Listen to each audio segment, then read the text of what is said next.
What's up, guys? Mason the Brock Henderson here, and this is Supergirl, Season 3, Episode 16 of Two Minds. I was really hoping to just sort of watch a few episodes and then just kind of hit the plot points of the 3 episodes, but I really feel like with this show, I'm going to have to take it an episode at a time because there's just some really dumb things that happen in pretty much every single episode of this show that I want to make sure that I reference and I talk about those points because, let's be honest, they need to be talked about. So first of all, in this one, just kind of a quick recap. This is the episode where Pestilence gets revealed as the doctor that randomly pops up in one scene. So, yeah, all of the buildup of who's Pestilence, who's the last world killer, guys. Oh, I don't know. Who could it possibly be? Oh, it's some random person that we meet in this episode for literally 2 seconds, and she makes a joke to win, and then that's about it. Wasn't that so exciting, guys? I will say it was almost a fake out because they had that one girl at the beginning. She was handing out cookies and stuff, and I'm like, oh, is that going to be the world killer? Because they're really focusing on her, and then all of a sudden everybody gets sick after eating her cookies. I'm like, is that how the world killer does it? She spreads cookies to the world, and that kills everyone. Oh my gosh, the humanity! But no, it ends up not being her. They actually think it's her at one point, and then she's dead. And so ultimately it just be randomly this doctor who, Wynn made a joke, and she was like, oh, you like to make jokes in serious situations. Well, I don't like that. And then Alex said something. She's like, well, I believe. So it's some random scene, and all of a sudden it turns out, oh, she's Pestilence, guys, yeah. Isn't that such a great twist? Isn't that, oh my gosh, it's a doctor that turns out to be the last world killer. Oh, the irony of the situation. Don't get me wrong, I understand the irony that they're going for. I understand what they're trying to do. Oh, nobody would suspect a doctor to be the disease that spreads to everyone. I get they're going for irony in that, but where's the excitement in that? Where is the, oh gosh, man, now we've got to deal with her. And on top of that, to make things even more frustrating, there was already this dilemma that Supergirl was going through of, do I just kill the world killers to stop everything? Because she saw Julia, and she saw how, oh, well, she's not really a world killer. She's a human that gets possessed by this thing that turns her into that. And so it's kind of like, well, that's going to be a hard decision. And then Pestilence, of all of them, is like, all right, well, maybe she's going to get a chance to sort of see that, and maybe she's going to see that it could work, but then all of a sudden somebody stops her from doing it or something. But no, she talks to her in Pestilence, and the doctor that is Pestilence apparently just are both like, oh no, I want this. I want this to happen. What are you talking about? This is a disease. I have this power, and now all these people that I saw as a surgeon, all of these higher ups that don't do what they're supposed to and don't give us the help that we need. These people that aren't helping others that are in need. I saw that. Now I can do something about it with this newfound power. And so it turns out the doctor is just as evil as Pestilence. And so it's like, well, that kind of takes a lot of the thought and care out of the situation. At that point, Supergirl should just be like, oh, well, you're evil. I guess I can kill you now. If you're actually just an evil person, I don't care anymore. But no, she stands there for a second. She's like, and then Imra and Mon-El attack, and then they're doing the fight scene, and then they're fighting. Finally, Imra manages to strike a blow, stab her with something, and then it looks like maybe she's dying, and then all of a sudden, in comes Julia, who is... I can't even remember her world killer name. I'll have to look that up now that I'm thinking about it, but she shows up and helps her, and it's like, oh, hey, we got her blood on this thing that I stabbed her with. See, it all worked out.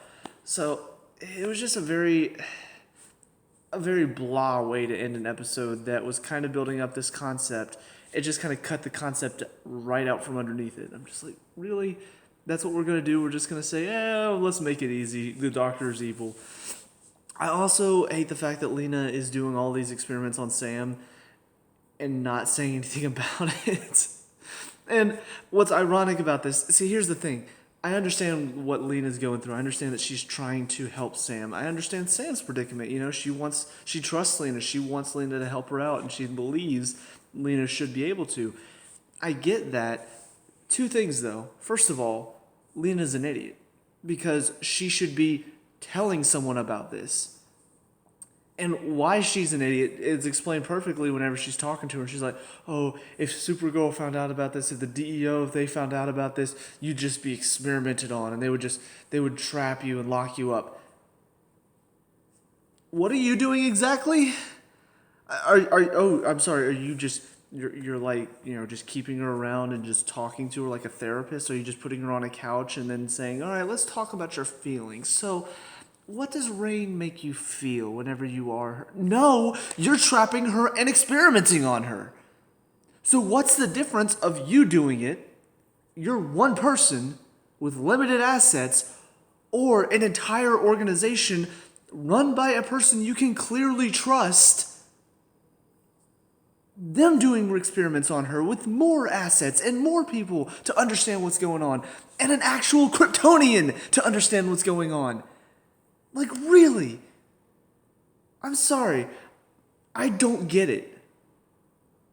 It's like they really wanted to make sure, all right, guys, we can't have them figure stuff out too soon. We're only on, episode 16 right now, and we got 23 in this season. I mean, we got to make sure we don't figure stuff out too soon. So let's have Lena do the most illogical thing ever, an experiment on Sam without anybody else's knowledge, so that way nobody can help her and she won't figure out a damn thing from any of her experiments because she's one person without the knowledge or the assets that Supergirl or the DEO has. Because that makes sense. And whenever she explains herself, let's make it because she doesn't want Sam to be locked up and experimented on, just like she's doing to Sam right now. I mean, when she gave that speech, oh my God, I really wanted to find those show writers and just say, what are you doing? Throw them up against the wall, choke them out. What are you doing? Because that's so stupid. Oh. So that was that. Aside from that, it's a pretty straightforward episode. Just people get sick. Wynn and Alex get sick from this whole pestilence thing. And then Supergirl gets scratched, and they realize, oh, the cure we have for blight, which she isn't blight yet, but that cure isn't going to work, so we're actually going to need DNA from pestilence, so that way we have her specific strain. We can cure that strain of the disease. And all I'm thinking is, if this were a different show, I might actually be concerned. But one, aside from Wynn, because he's still funny, I don't care. And two, the show's not ballsy enough to kill off any main characters like that. I mean, even Mon-El, when they technically sent him to another dimension, he just came back this season. So this show doesn't have the balls to do that. So I don't really worry about anybody's safety, if I'm being perfectly honest.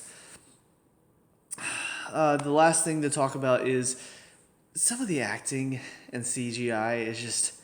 I mean, don't get me wrong. I get it. It's the CW. It's not going to be world-class acting. It's not going to be great CGI. But, man, some of the stuff... Oh, the CGI in the fight scene was probably some of the worst this season. Like, they just look like rubber dolls. That somebody literally... They just took a video of the area where the fight was happening.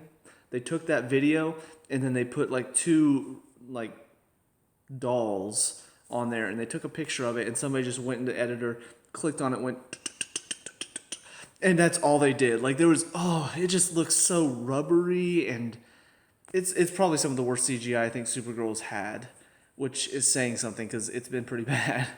But yeah, that fight scene for me was just really, God, I don't know. I get the fact that it's hard to do on a tighter budget than most movies have. It's hard to capture the idea of superpowered beings punching each other. But maybe don't do so much of the fast, quick movement, especially whenever we can see the full thing. Maybe do more focus on the fist fighting and showing the strength, maybe whenever she hits, have some sort of ripple effect, something like that you can actually do with the budget that you have for your special effects. As far as the acting, the one thing I'm thinking about is the scene with Brainy early on whenever he comes in and he's got his new body, because I guess the actor playing Brainy is like, guys, I'm tired of being seen in all this makeup. I actually want people to see me. And so they gave him a cover thing, and I don't know, just the jokes in the show. Wynn's jokes are fine. In fact, I think Brainy had a really funny line later whenever Wynn was talking about, oh yeah, I saw him, he had the claws, and talking about Freddy Krueger. And then Rainey, after all that, is like, facetious.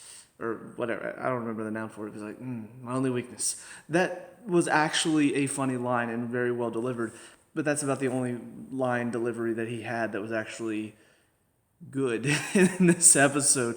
Because whenever they have the whole change thing, he's just like, yeah, I caused a lot of panic in the Piggly Wiggly. And I'm just like,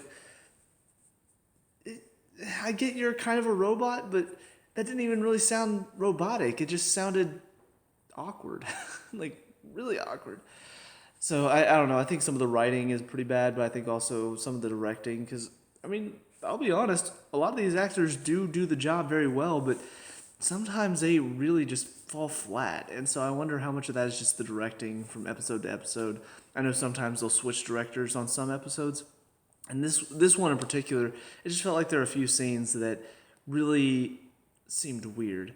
I think that's about it. I guess, the Kara and Imra stuff where they're arguing and they're not getting along, and then by the end of it, they're getting along. I'm like, why does this matter? Because we know in the next episode, they're probably going to argue again, or somebody else is going to argue with someone else, and then by the end of the episode, it's going to be fixed again, because that's all this show does. It, fixes problems and then brings them back up, and then fixes problems and then brings them back up. So I did not want to have to talk about one episode for so long, but geez, if I was not reminded about how bad this show was from this one episode. And so now I'm just like, well, I feel like I need to talk about this show episode by episode. But anyways, so that's it for this episode. So I will see you guys on the second one. And now episode 17, lack of Trinity. Which is basically just an episode full of, a lack of consistency. So yeah, let's talk about all these issues, because of course now that the team found out about Lena and all that stuff, there's that whole thing, and they pretty much, this episode is just they go into this alternate dimension to help out Julia and what's her face? I don't even remember her name anymore. I just don't care. Whoever Rain is, I'll remember her name by the next episode, I'm sure. Sam. There we go. Yeah, because they've left such an impression on me, I'm surprised I forgot her name this season. No, but they go into this alternate dimension to help her. So it's Supergirl, Lena, and Alex. They go in there, and then they find out where they are, so they go to stop the trio at their base. And yeah, let's just talk about all the little inconsistencies that really bug me. So first of all, they're creating somehow, without really any sort of explanation, because they lock hands, and they're supposed to be killing off their human side, which apparently the doctor just kind of said, screw it, and she just went willingly. Julia and Sam, of course, are fighting back, though, because they are nice people. And so they're fighting back in this alternate dimension, trying to stay alive, trying not to, lose it. I'm not entirely sure, I don't know. Are they just supposed to go crazy and then kill themselves? Is that what happens? Or is something else supposed to try to kill them? Because they didn't really face any opposition aside from the fact that the people that Rain and Purity have killed were tormenting them. That's about all that happened. But nothing really, tried to kill them. So I don't really know. I don't know what's going on. But they're trying to, remember that stuff. I feel kind of bad for both of them, the actresses having to play these parts, because good Lord, the directing in this scene must have been awful. They're clearly giving it their all, but they're having to really freak out, and the freakouts you can tell are just so poorly directed that they look awkward, and they look really awkward. The scream on their face is supposed to be really pained and they're going crazy, and instead it just looks like somebody going. No real pain or emotion on their face. And I don't know, I felt really bad for them, because they were clearly putting a lot of effort into the scene, but there was no directing to back it up, so they just kind of looked weird.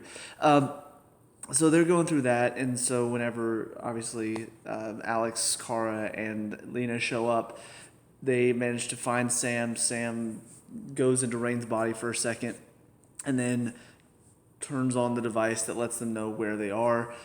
So that's how they managed to find the base before, obviously, Rain gets back into her body. But anyways, sorry, I was talking about they're joining the hands to try to kill off their human sides.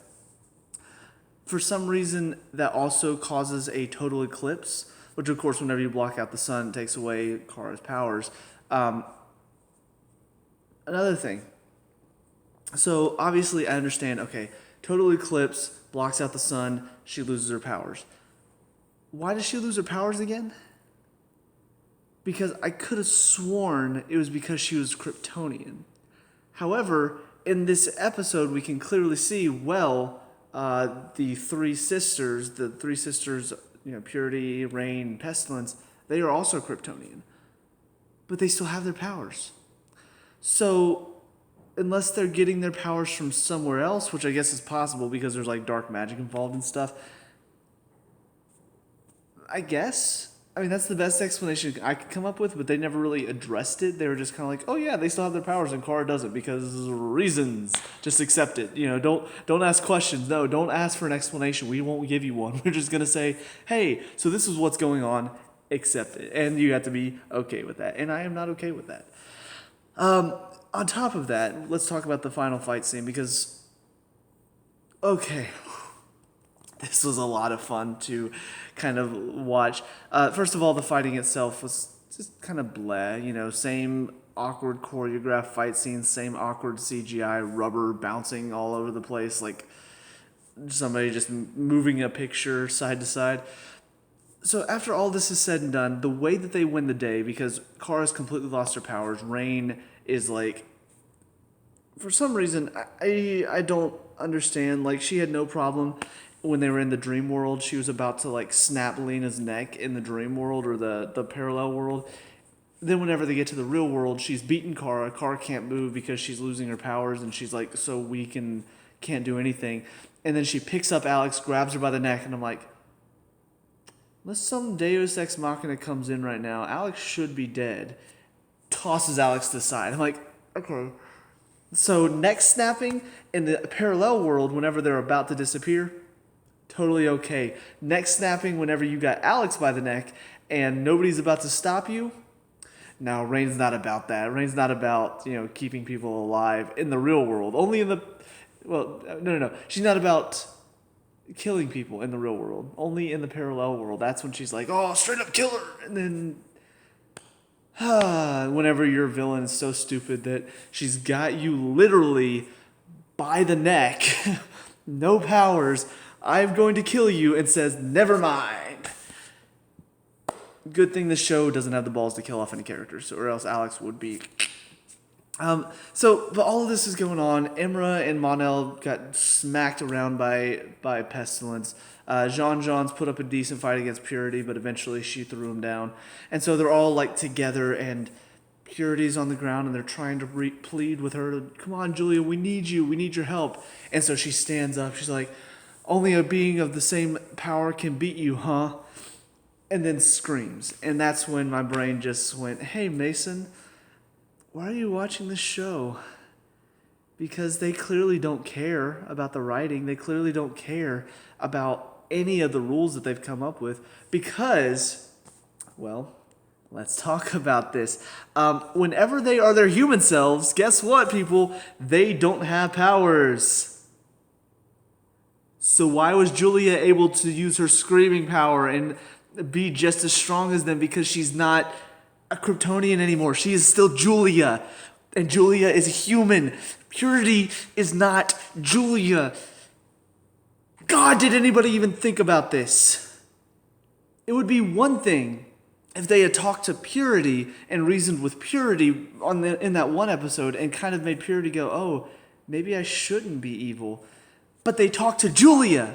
Julia was the one that was like, no, I don't want to do this. And Purity was like, bitch, no, we're doing this. We're evil. You need to get along with the program. So Purity is still evil, which means Purity is the one with the powers, which means Julia, whenever she's like, all right, I'm no longer Purity, I'm Julia, should no longer have the powers. Did anybody think? I'll answer that question because the answer is obvious. No. Nobody thought about that scene. They just said, we need a powerful scene. And so then she's like, I am going to stop you because I have the same powers, even though now I'm human because I'm Julia now, not Purity. and screams and knocks Rain back. And then for some reason, Pestilence is like, oh, she turned on us. The human side of her turned on us. I'm now going to kill one of our sisters because that's smart. And then scratches her neck, which means she's slowly dying. And then she uses her scream powers and like crushes her face, which means she killed off Pestilence. And I just don't care. So we see Pestilence and Purity both like their essence being drawn out of their body. And Emerald's like, oh, they did it. And then the essence goes into Rain's body. And I'm thinking to myself, so either that was not visible, or they saw it and for some reason they're just completely stupid. And they're like, oh, guys, we did it. We stopped Pestilence. We did it, guys. Yay. Because clearly Rain didn't just get... It must not have been visible. It must have been something that only we could see. And I wish they would have clarified that if that's the case. Because I saw that and then Emma's talking about how their job is done and they've succeeded and all that stuff. And I'm just sitting there going, no, no.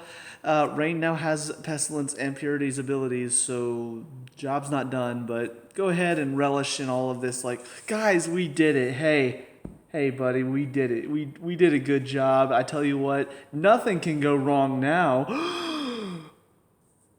Something's about to go wrong, isn't it? This show, the cliches, the stupid writing, all of this stuff is just so frustrating. So with that being said, though, that's pretty much all the stuff I can think to talk about. Nothing else really stood out. Everything else was just sort of bland, generic, typical Supergirl stuff. Oh, no, what am I saying? Of course, there's one more thing we need to discuss because the whole Lena situation is still freaking stupid. So they're clearly setting up now a bit of a rivalry between Lena and Kara because of the whole Kryptonite thing that she had in her base. Which, again, we're on the assumption that these beings are Kryptonians because Kryptonite can hurt them, right? So again, why does the sun not affect them anyways? But yeah, so she was using some of Lex's Kryptonite to keep Rain sedated whenever this whole thing was going on, and she was testing on her. And so, of course, Supergirl's like super upset about that. She's like, I just don't know if I could trust her anymore. She has Jimmy as guardian go in, and Jimmy goes in, sneaks into her lab, gets all the way to the secret vault, and then doesn't open the vault. And I'm like, you're already there. You know, you already broke in. You already did your girlfriend a disservice by breaking into her lab. So why not just go all the way and be like, you know what? No more doubts. Let's just see. Because clearly she's lied about some stuff. So why not just go ahead and erase all doubts and just see what's inside the vault? But no, he's like, there's nothing in here, Win. I don't see anything. And so at the end of the episode, after everything is said and done, what does Jimmy do? He tells Lena about everything. Tells her about sneaking in, tells her that it was Supergirl's idea to do it, which of course I feel like is just setting up that, oh, I guess Lena is going to be a bad guy after all because she wants to be treated like a Luthor, and so she is a Luthor, and I guess it's so forced. You know, you didn't need to make her a villain. You didn't need to go this whole, oh, people treat me like a Luthor, so I guess I just need to be, because that's clearly where they're going with it. I don't know if it's going to be this season or if it's setting up for next season, but my lord, it's just going so obvious. Like, clearly she's going to be hurt by this. Clearly she's going to feel betrayed. Clearly she's going to say, Supergirl, you didn't trust me. I can't believe you. And so at the end, she's like, actually, it's not Lex's Kryptonite. It's mine. I figured out how to make it. Like, oh. Which is just going to raise Supergirl's distrust of you even more. And now this entire friendship is just going downhill into evil stuff, right? Like, that's where this is all going. That's all... Because we're focused on this whole Rain, Purity, Pestilence thing, so let's clearly be setting up Lena as a villain because they're forming this distrust. At least that's where I figured they're going. They might just be doing this soap opera thing again where it's like, oh no, now they don't trust each other as friends anymore, guys. What are we gonna do? Oh my gosh, their friendship might not last. Don't you care about their friendship on Supergirl? A show about superheroes? Doesn't it? The friendship, guys. Relationships. Jimmy and Lena, are they gonna last? Mon-El and Kara, are they gonna... I mean, he's talking to John and he's like, oh, I just can't hurt my wife. And oh my gosh, let's take 5 minutes away from the rest of the plot to talk about this, guys. One more episode. I'm gonna watch one more episode. And I'm going to be moving on to a different show. for now. I'm just going to do 3 episodes, something like that. I don't know. I guess I had to watch it eventually, so one more episode and I'll be done with this little set, so see you guys there. And finally, episode 18, Shelter from the Storm. So ultimately, this one is mainly just about capturing Sam and Rain and all that stuff. She's trying to go after Ruby, and so ultimately they find a way to do it. It involves Lena using kryptonite that she has made, and that's pretty much it as far as the main story is concerned. So, of course, because that's not enough to fill up an entire episode, they decide, let's spend a lot of time on the side stories, like building up Jimmy and Lena's relationship a little bit more, talking to Jean-Jean's and his dad a bit more, talking about Lena and her distrust for Supergirl, Mon-El realizing that he's going to come back and help them out because they found out, oh, wait, but, now Rain has the powers of Pestilence and Purity, and then Brainy's like, well, technically they do have a pretty good shot of stopping her. And then Mon-El's like, well, I just don't know. And then Emmer's like, no, you need to go back. Because all of this I care about, right? I'm just sitting here listening, thinking to myself, they really think I care about this, don't they? Like, they are putting a lot of effort and time into this story that they really expect me to care about when I don't. I really don't. Even the Rain storyline, which I actually found interesting at the beginning of the season, I now just don't care. I don't care about that. I don't care about what she's going through. I don't care about her whole predicament with like, oh, I'm going to attack my daughter because Rain wants me to. And I don't know. It's so dumb. And let's go ahead and talk about the big elephant in the room. The fact that Lena and Kara are both idiots. Because Lena kept so much information from Supergirl and from the DEO and even from Jimmy. Like, she kept a lot of secrets that she didn't need to. Because, okay, I get the fact, now that it's all said and done, I get the fact that she's like, all right, I didn't want to tell anyone about the kryptonite because I know Supergirl would find offense at that. And so maybe that's why she didn't tell them that she was holding Sam, because, well, then I would have to tell them about the kryptonite too, and then Supergirl would be pissed. I understand that part to an extent, but you still didn't tell anyone what was going on with Sam. You didn't let anyone know anything. So that way, whenever everything goes to shit and it's all your fault, now everybody's blaming you and you're taking offense to that. Well, it's your freaking fault. So of course they're going to blame you for it. And that's what I don't get that. I don't understand why the writers made Lena so stupid this season, because that's all she's been. She's been doing one thing and then doing it because she doesn't want anybody to look at her suspiciously and look at her like a Luthor. And then whenever it gets found out that she's doing all that stuff and then people look at her suspiciously and look at her like a Luthor, she gets offended. I'm like, well, if you wouldn't do that stuff in the first place, we wouldn't look at you like that. So the fact that your actions are causing you to feel this way means it's your fault, not theirs. And then Supergirl, I get the fact that kryptonite is a huge offense. I understand that. However, she finally came to you and said, look, I understand you're upset by this. I understand that I hurt your trust, but I found a way to make kryptonite. I found a way to use it. Let's use it to stop the bad guy. Essentially telling you exactly the truth. Telling you, hey, I've got something, I know it upsets you, but I think we can use it. I think we can use it as a weapon. I think we can really use this, and then we can save lives. And you go, no, we can't use that stuff. That stuff is awful. I'm sorry.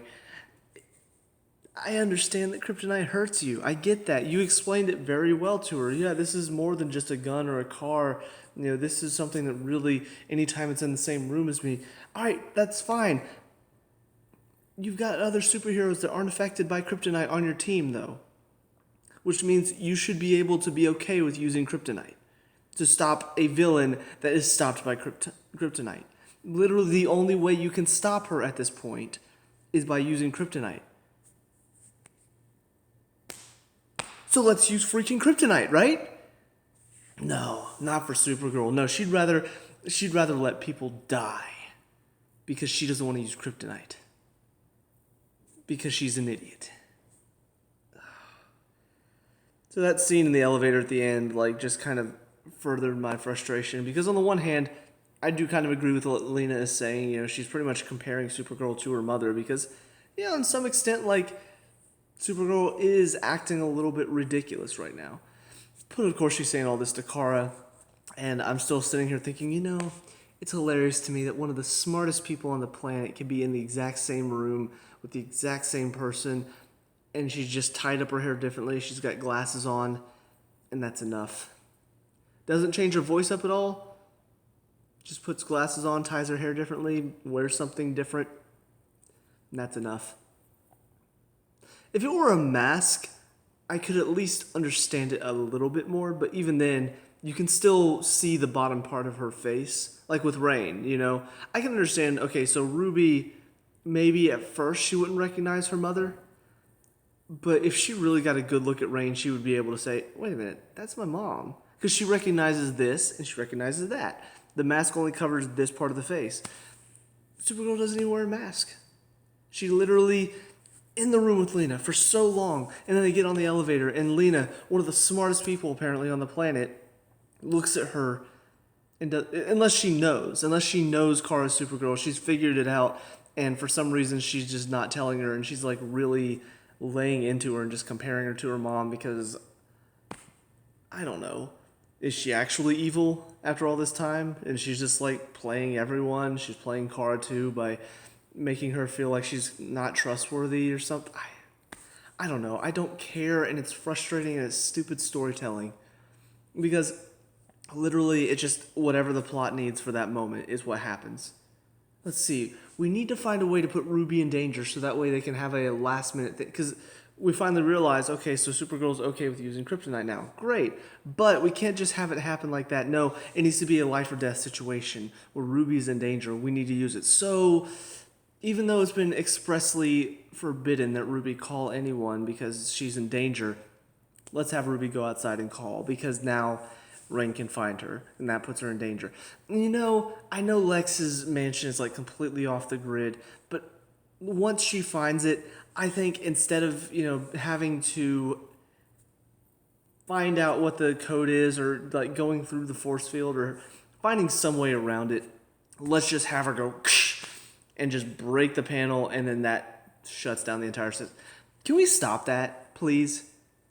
How many times does that happen where the bad guy shows up to some place that's supposed to be heavily guarded, and instead of like finding a way around the security system, they just break the panel that you're supposed to punch the numbers into, or like zap it or something, and that's enough. It's like, oh, you destroyed the panel? Well, whoop! All of our security defenses are gone. Congratulations. You scratched me or blew me up or zapped me in just the right way to make me say, hey, I'm done being a security thing. I don't even know the word. I'm so pissed. And on top of all of this, let's talk about the fact that this is Lex Luthor's mansion, correct? He has a safe room. Makes sense. It's got a bunch of security defenses. Makes sense. It's got, guns. Yeah, that would stop most intruders. It's got fire. Yeah, that would probably stop a lot of intruders. It's got fire, then ice. Nobody's getting past that except for Kryptonians. So, of course, let's not have any Kryptonite there to guard himself.